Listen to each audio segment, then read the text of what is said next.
it's like we talked a little bit about this power. Do you like this thing, this power graph thing? It's very interesting, and of course, I appreciate the question. This is by no means the scientific method of deciding about the things. You would need more analysis, more polls, more questioning people, if you really want to define whether the police was tree or whatsoever. But basically, these snapshots really give you insight into three different things. First, it stands up with our theory that power shifts in a society. It's not fixed. The support moves from one social group to another. Then second, by watching these snapshots, for example, it was very interesting. I didn't want to disrupt because that was the very beginning, but I keep thinking about this. We keep this answer over and over. Some of you guys who were doing America were mentioning Katrina. And yes, basically what happened after Katrina, and we keep hearing this, is that that was the most vulnerable point of overall mandate of George W. Bush. But the Democrats were stupid to exploit. Because Americans were shocked to the extent where state could not deliver. And we were talking about this in class and thinking about this, and I had a variety of students from America, and I always try to tease them with this, like, what do you think about Katrina? Because I like this analysis. And then Sandy happened and almost ultimately made Obama elected.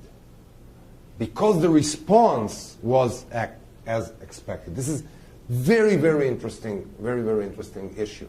And when you look at it in other countries, and specifically how, for example, the last big tsunami influenced Burmese transition. You had this very, very rough government all the way till 2007. And then you have a huge problem, 2008, 2009, with a natural catastrophe which killed a ridiculous number of people. I don't even know. Officially, it's 150,000. It's probably 3 times more.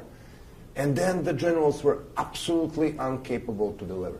And then you had NGOs going to the poor villages, actually collecting corpses from the war to prevent the cholera outbreak, days before the military was even capable to get there.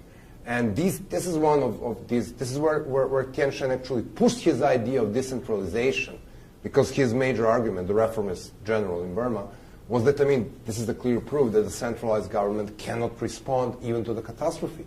And come on, this is Burma. You have the natural disaster like this every once in 10 years. This is the climate where these shit's happening. I mean, it's like, so when you look at that, you want to look at the Haiti, you want to look to the other places. It's very interesting how this natural catastrophes really put the government on the test.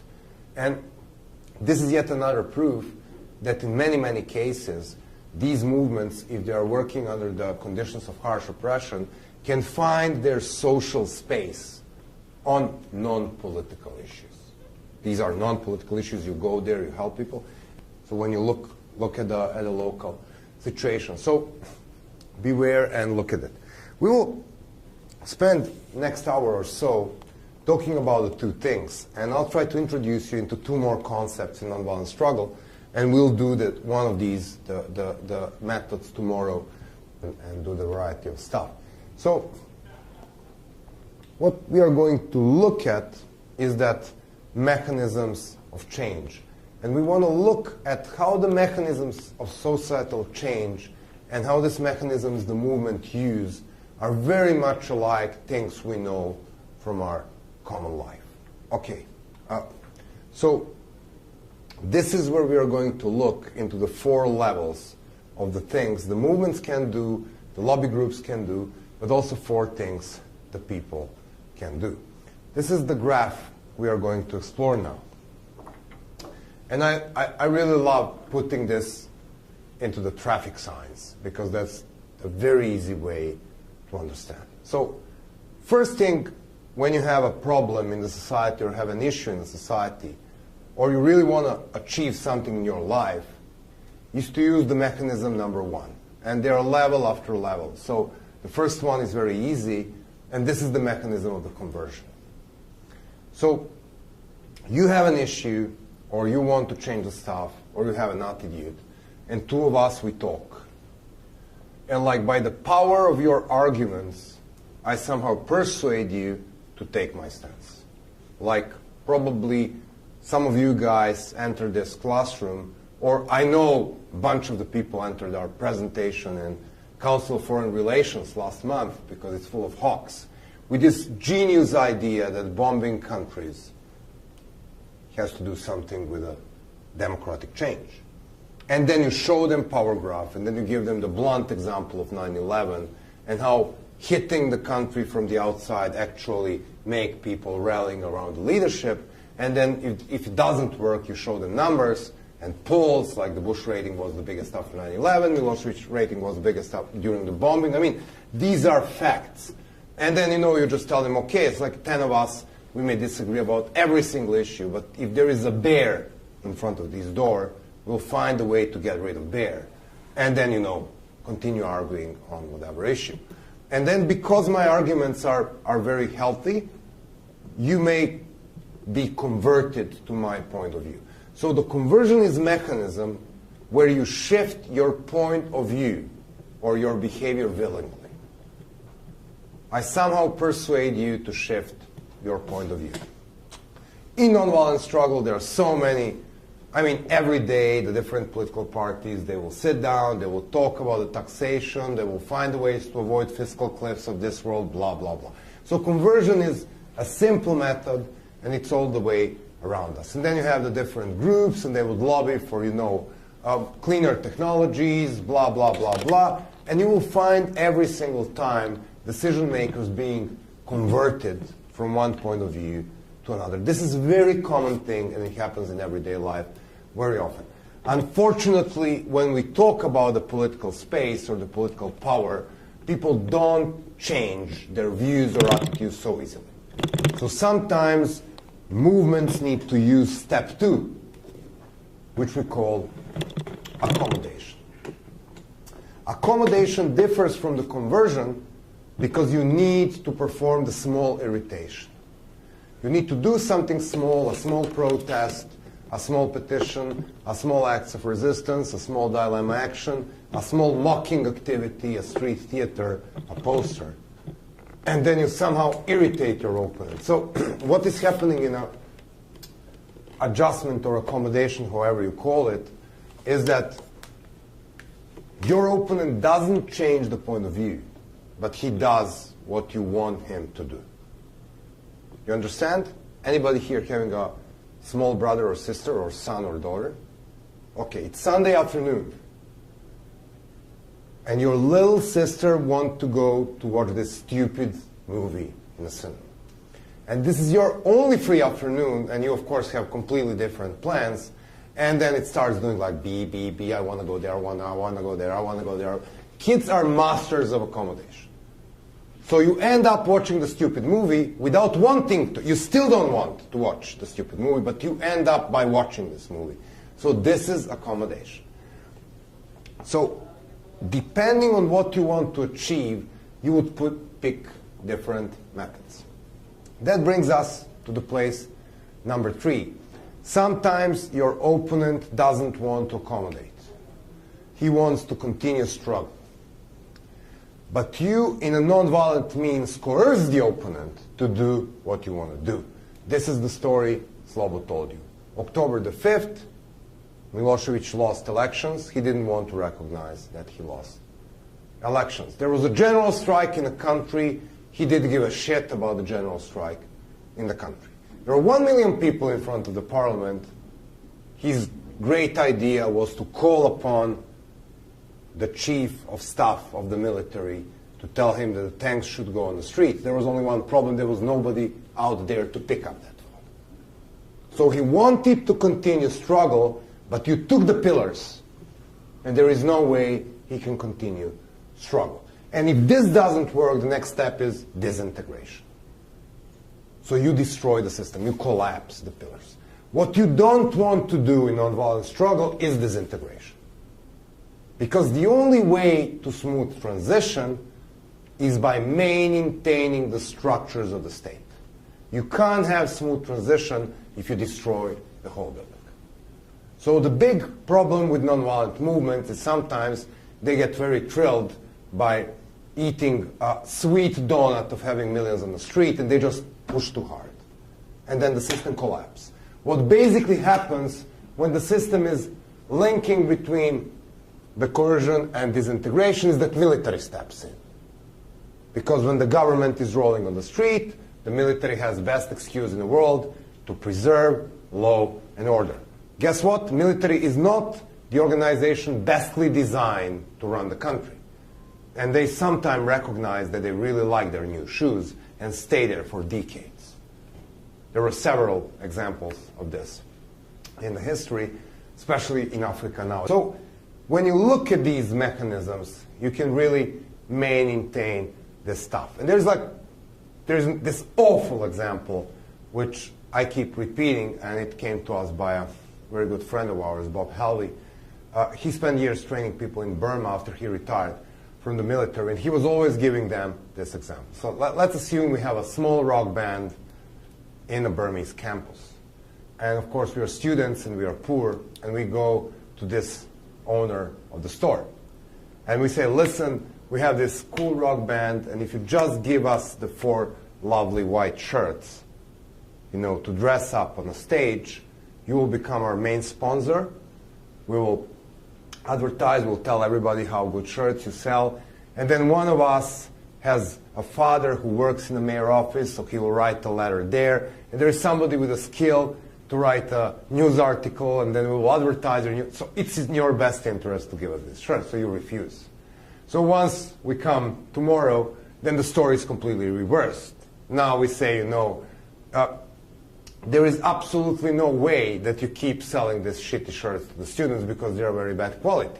And by the way, we have somebody whose father is in the mayor's office, and he will report to mayor that, and we have this person who will write a letter to the newspaper if you don't give us this shirt. And then you refuse. And then the next morning you appear and so you organize 15 people to play that they are drunk and they sleep in front of your store.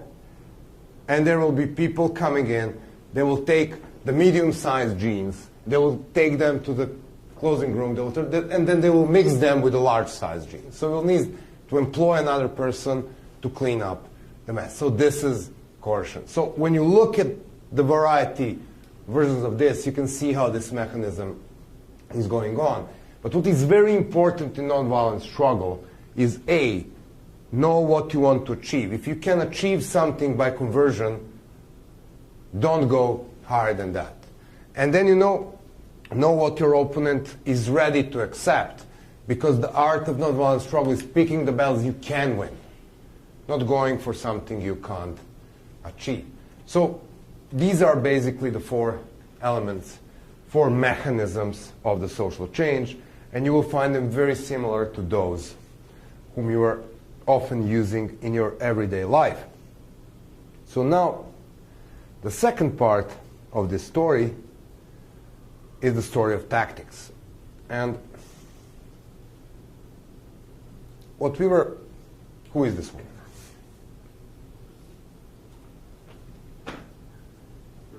Of course. Tell me the story of Rosa Parks.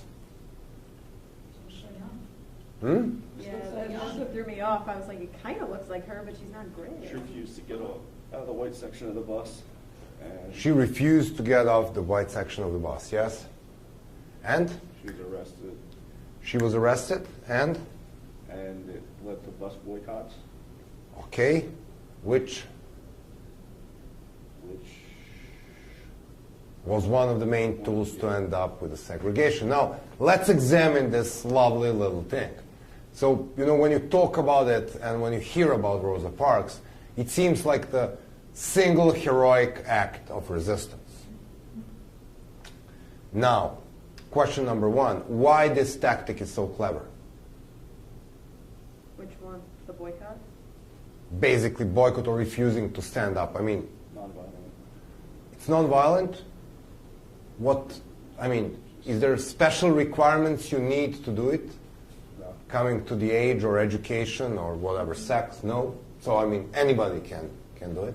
Anyone can do it, and it has such a huge effect on the economy.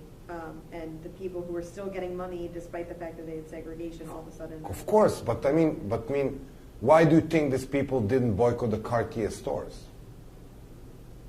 Because who was driving in public transportation? Black people. So I mean, they pick their target, at the real way they can affect the target audience, in this case, the bus business. So I mean, when they were looking at this, it was very, very clever.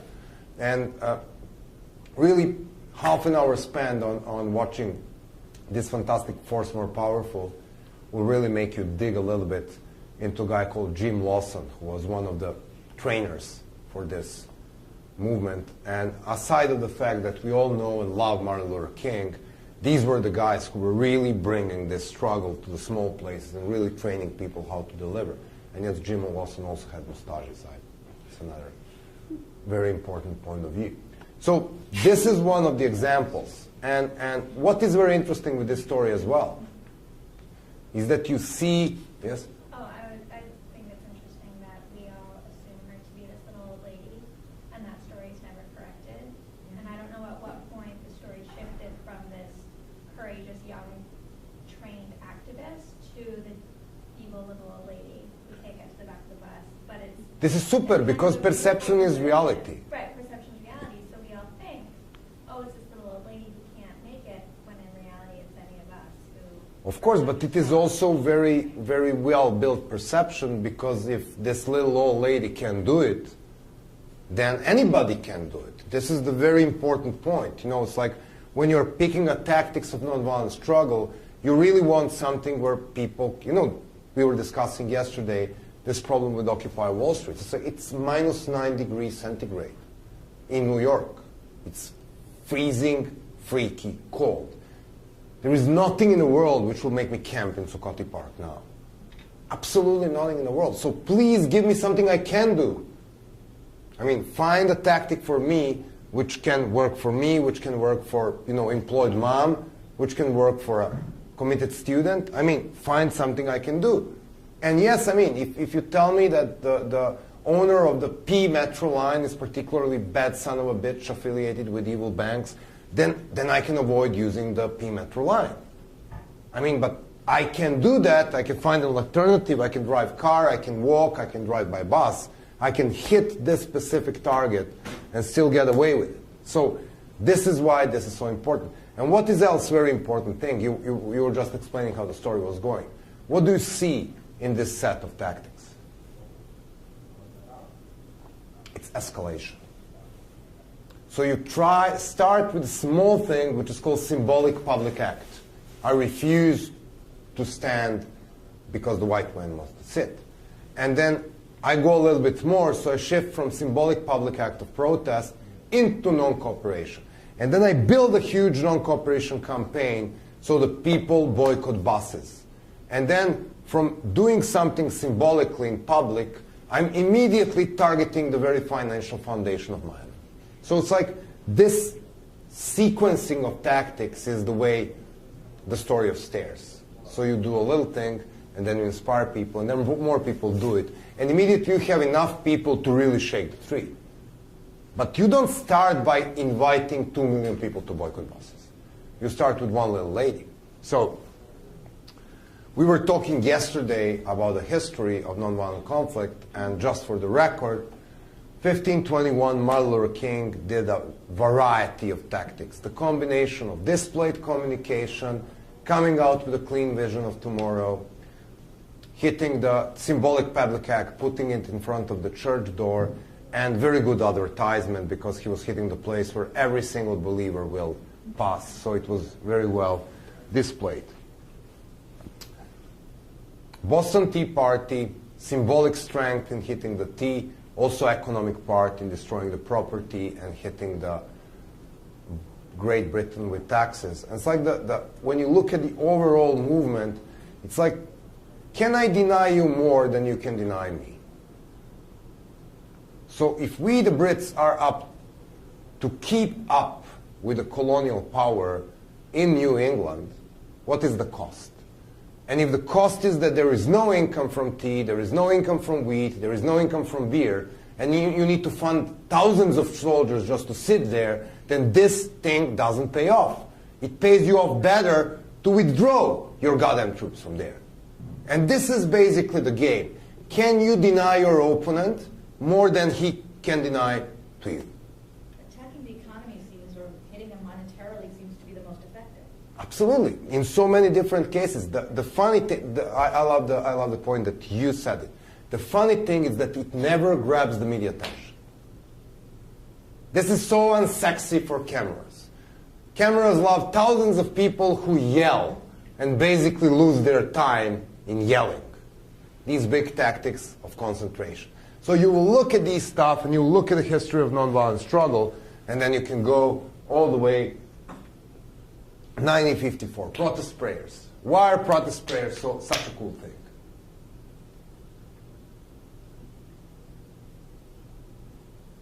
Except for the religious faith reasons. Even in the countries where people can't assemble for political reasons, they still can assemble in church. So this is the place it hosts the people. And then, I mean, how does it look when you shoot the people who are praying in front of you? You are a very bad guy, and they're very good guys. And then, it's like Nazi boycott of Jewish goods.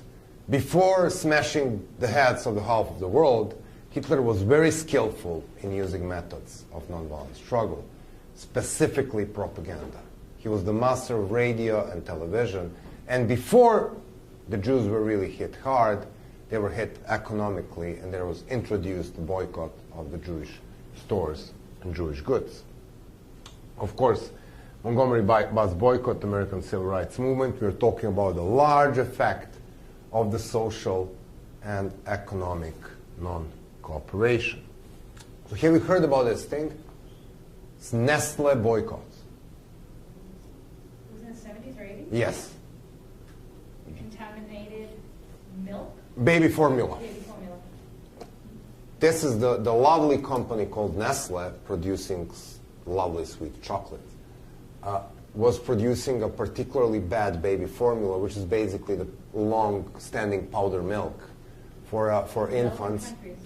For underdeveloped countries, of course. Of course, they couldn't sell it anywhere else because of the regulations, but it was cheap and it was selling well in underdeveloped countries. And we know some people who participated in this specific boycott campaign, but the reason I love to talk about it is that how it was really imposed. So it's like this thing is happening in Africa. So first step was to make everybody aware that this thing is happening in Africa, because it was obviously not happening in New York. So you make New York people aware that this is happening in Africa. And what they were actually basically doing is that they came like boycott Nestle for unethical promotion and sale of infant formula in the third world, genocide for profit. What is this? What they are attacking?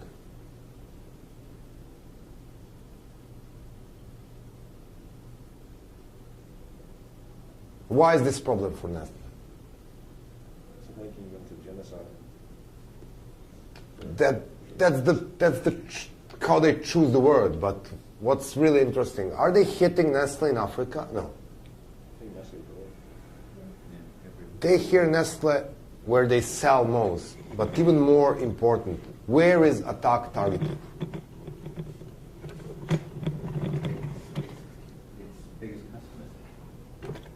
In the terms of selling, but Public relations. brand. So you really hit the big company by attacking the brand. So when you look at these very, very nice guys from, Yes Men? Andy Bilbao and Mike Bonanno, these two crazy guys from New York. I'm actually going to be in Andy's house day after tomorrow for a party. And they come out last year with absolutely stunning thing. And there was this bailout story, and the big companies were reporting incomes for a quarter, and then, I don't know, second quarter of the year. I don't remember the typical one. And then the GM came out with very large figures, how they are recovering well, and they earned, I don't know how many figures, but let's say 100 millions of something. And yes men faked the statement for GM and somehow lured Associated Press to publish it. And they say that GM is going to give up 30% of their income in the second quarter to fight, to help babies with AIDS. And then the goddamn GM need to deny that. Then they need to step out and say, no, the GM will not give up the profits to help babies with AIDS. So this is typical game. So you hit the brand, and this is where they're most, I mean, you know British Petroleum? What's the color of their logo? Why? Are they using British Petroleum? No, they're using Beyond Petroleum for 10 years now because they want to show that they are environmentally very concerned. Of course, sometimes shit hits the fan and they screw the goddamn Gulf. But it's like when you look at these things, you look how really big these big players, and specifically on the market of the companies, they're investing so much effort and money into preserving their brand, and most of these campaigns are hitting the brand. So we move a little bit forward in history, and then we have these lovely Tibetan thing. You remember the thing with the flag and with the torch? Tell the story. Lighting the Olympic torch. Yeah, he carried the Olympic torch from the countries, I think. 2008 Chinese Olympics. They were carrying to in Europe, in America, in Canada, in India. Finally, it reached to India. But what happened on the day when they were lighting the torch in Athens? There was a crazy guy with a flag saying Free Tibet. And then the torch moved to San Francisco, and then there was this big transparent on the bridge of San Francisco, iconic place, saying Free Tibet. So they were hitting the flag to the point where Chinese bring troops to Himalaya because they were so panicked that on the top of the Himalaya there will be a sign Free Tibet. It's like very, very clever tactic because there will be international tension, it is cheap, you're doing it in a place where nobody will arrest you in San Francisco, obviously, for waving the Free Tibet flag, or in Athens whatsoever. It's not something prohibited. So they waited for their moment, and they put the visibility by following and torturing the torch, because they knew the Chinese government is spending so much money and effort and energy into showing off with this Olympics. So they hit where it hurts. And these tactics were effective, they were cheap, they were low risk, and they high media coverage. And this is very cleverly designed. When you look at these things, you know that somebody's thinking. This is not some stupid, blunt attempt of the people to wave the flag. So this is Joschka Fischer. This is the German Minister of Foreign Affairs who was running the Ministry of Foreign Affairs during the time of the bombing of Serbia. He was running the German Green Party. That was the only Green Party minister who voted for military intervention in Germany ever. He was, of course, hit with a red color, very popular also with his animal right protection thing, yes. And then he was dismissed from his position, and Green Party couldn't recover for 5-6 years. Oh yes, I love this. Iran. This is masterpiece, okay? Why? Look at the cost benefit of these tactics. They cost nothing. They always gain cover pages, they always send a message, and they always hit hard. They go for, fashion shows where they know they'll have like 50 paparazzi on the red carpet. And I mean, PETA has been in Belgrade, and they protested in the most bizarre place, in a very calm neighborhood, in front of the British consulate in Belgrade. And that was because the soldiers which are guarding Buckingham Palace are using a certain fur, yes, for these, this. Bear. There's a beef eater. Yes, I don't even know the name of the animal. Bear. It's bear. Yeah. So they killed bears to make their caps. And it's like, and this is how the Serbian audience learned about this. I didn't even know that, I know this is the symbol of Great Britain in a very bizarre way, but didn't have an idea what to do. But also there is another side of this thing. Because this irritates people. This irritates people. Well, not you, but try to organize a gay pride in Belgrade. Happened twice.